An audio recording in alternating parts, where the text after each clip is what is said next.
many books at Christmas time, and I thought I'd feature just a few of them. Some of them, I don't know how simple they are to get. Some of them are very difficult to come by. But Welcome Comfort was one of my favorites. It's about this little boy who believed in Santa.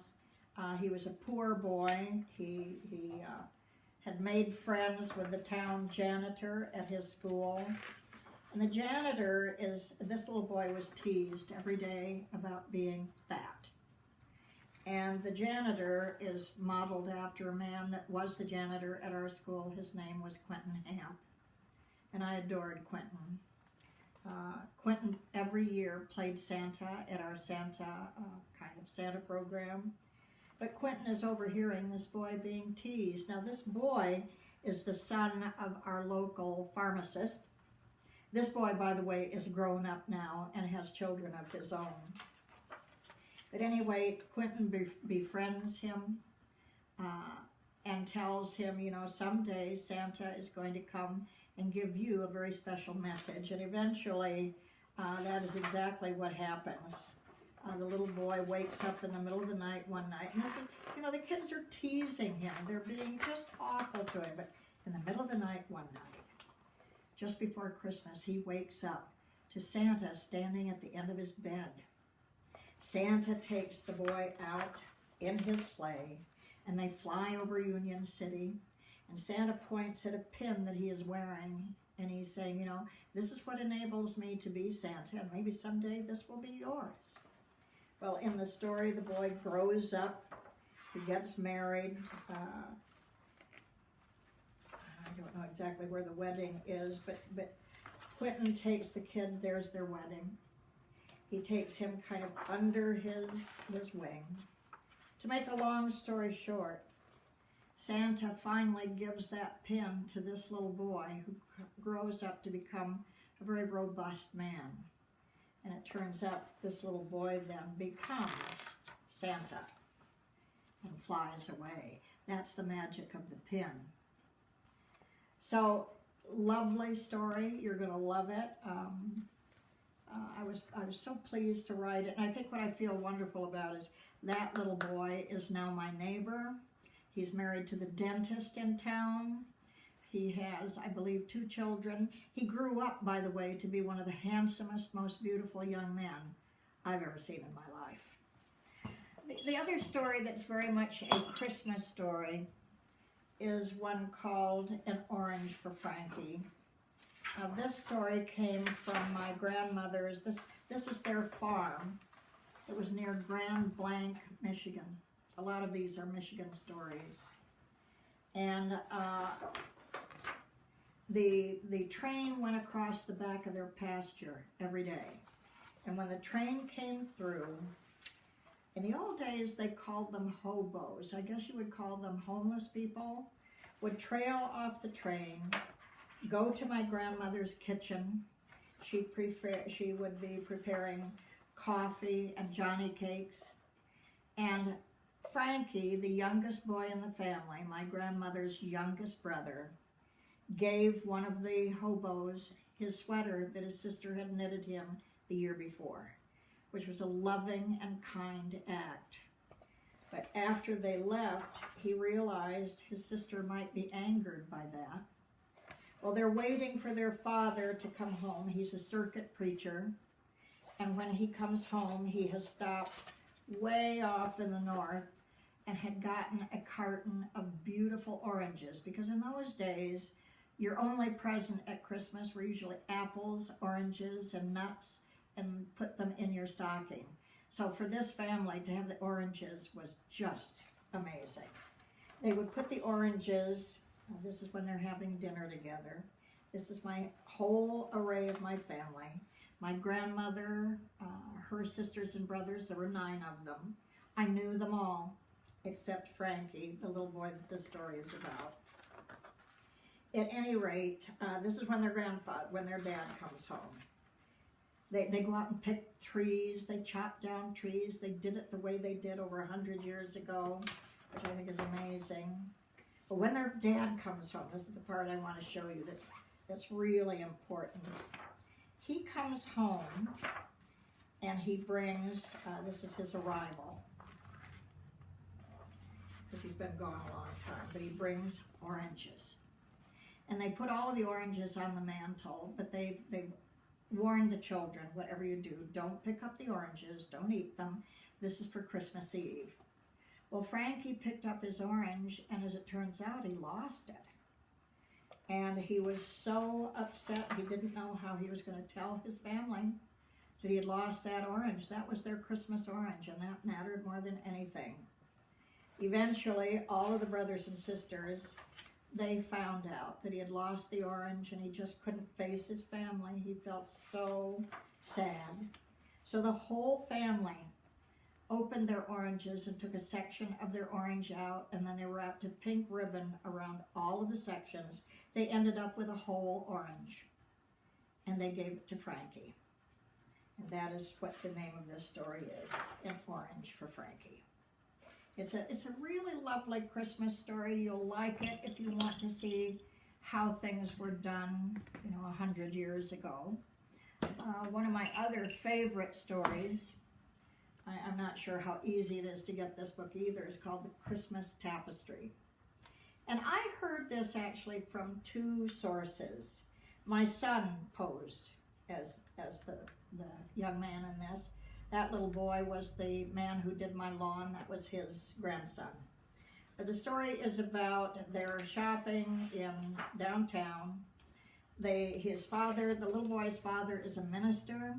They move into a church that needs a lot of work. And they work very hard to bring that church back to its level best. This is the family again. And they then have a very, very, very hard snow.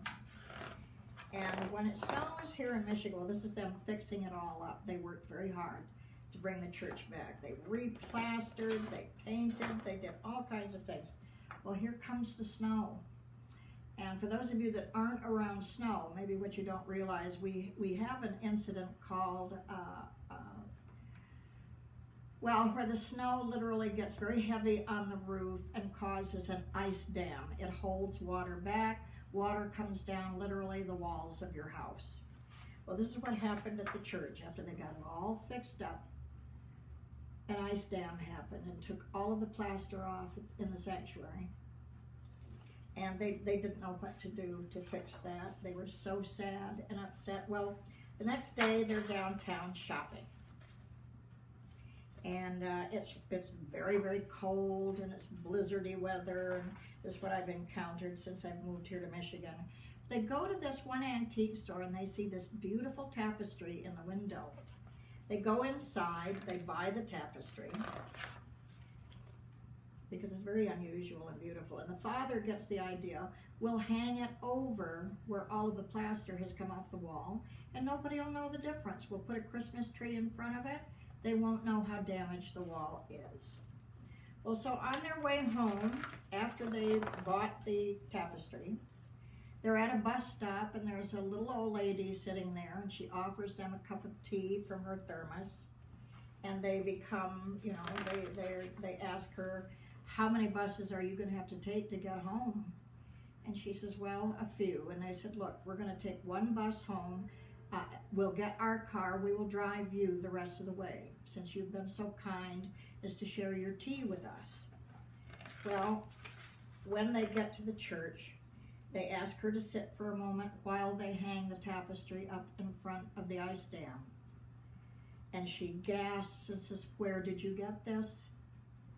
And they said, well, we just bought it at an antique store. She says, oh, dear God, that was a tapestry that my family made for me when I was married. That was my wedding chuppah back in the old country. I see, if you hold it this way, you can see my initials. There they are. We were then herded into concentration camps. And the man I married under that chuppah, I believe he was killed in the concentration camps, like so many of us Jews were. Well, the minister listens to this, and he says, oh, dear lady, I am so sorry. She says, but I want you to have it. I want you to hang it in your sanctuary. I think all of God's promise has brought all of this to bear, that we met today, that you bought the tapestry, and that you gave me a ride home. And he said, all right, I will never forget you for your generosity and kindness. Well, finally, they get a man to come over, there he is, and give them an estimate on fixing the plaster that is completely broken behind the tapestry. Well, when he gets to the tapestry, the man gasps and said, where did you get this? And the family explains that they got it at an antique store. He says, dear God, that was the chuppah at my wedding when I married my wife. And we all went to concentration camps. She was killed, and we lost the tapestry, but here it is, it's hanging here. And they said, sir, your wife isn't dead. She has been in this very sanctuary, and we can take you to her. So they load him in the car, and they take him to see her. And sure enough, this is the woman that he stood under that very tapestry with 50, 60 years before. And it literally, it brought new meaning to their lives, because they thought each was dead, and they weren't. And that church rejoiced that night at a Christmas ceremony like none other. But this book is called The Christmas Tapestry. And like I said, I've heard this from more than one source, which means it is a true ism that's out there. It's a true story. I made it a story that happened here in Michigan, but I've heard that this story originated in New York, and I heard a minister in California recite the same story maybe 50 years ago.